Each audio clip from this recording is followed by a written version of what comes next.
दोस्तों, एक शख्स ने इमाम मस्जिद को अपने घर खाने की दावत पर बुलाया। इमाम साहब तशरीफ लाए और वो खाना खाकर चले गए। फिर उस शख्स का बच्चा आया जिसने उस इमाम साहब की दावत की थी, और वो बच्चा कहने लगा कि अब्बा, मेरे पैसे यहाँ पर रखे हुए थे सोफे पर, वो कहाँ गए? तो उसका वालिद कहने लगा कि बेटा, हमने तो नहीं देखे, यहाँ पर तो सिर्फ इमाम साहब आए थे और तो कोई भी नहीं आया, और वो खाना खा कर चले गए। तो उस बच्चे ने इमाम साहब पर इल्जाम लगा दिया कि इमाम साहब मेरे पैसे चोरी करके ले गए। तो उसका बाप, उसका वालिद कहने लगा कि बेटा, ऐसे नहीं कहते, वो हमारी मस्जिद के इमाम हैं, वो ऐसा नहीं कर सकते, और ना ही मैं उनको इसके बारे में बात करूंगा, मुझे शर्म आती है। लेकिन बच्चे ने 2-3 मरतबा जिद की, लेकिन बच्चा आहिस्ता आहिस्ता इस बात को भूल गया।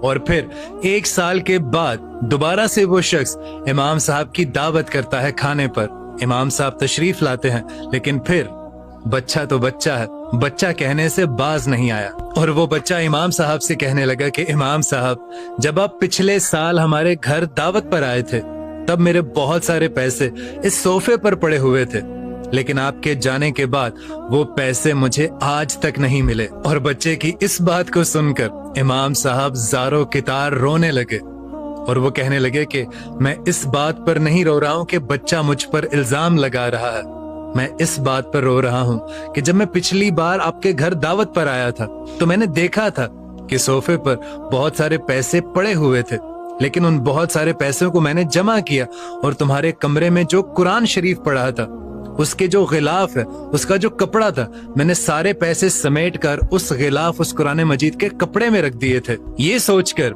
कि यार कुरान मजीद तो हर मुसलमान रोज खोलता है, तो जैसे ही तुम वो कुरान मजीद खोलोगे तो तुम्हें तुम्हारे पैसे मिल जाएंगे।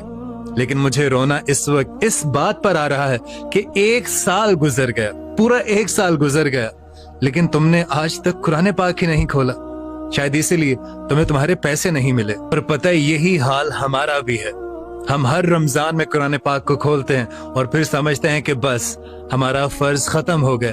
फिर सारा साल हम में से बहुत सारे लोग, 90% लोग दोबारा कुरान पाक को खोलते ही नहीं, पढ़ते ही नहीं, कुछ तो रमजान में भी नहीं खोल पाते।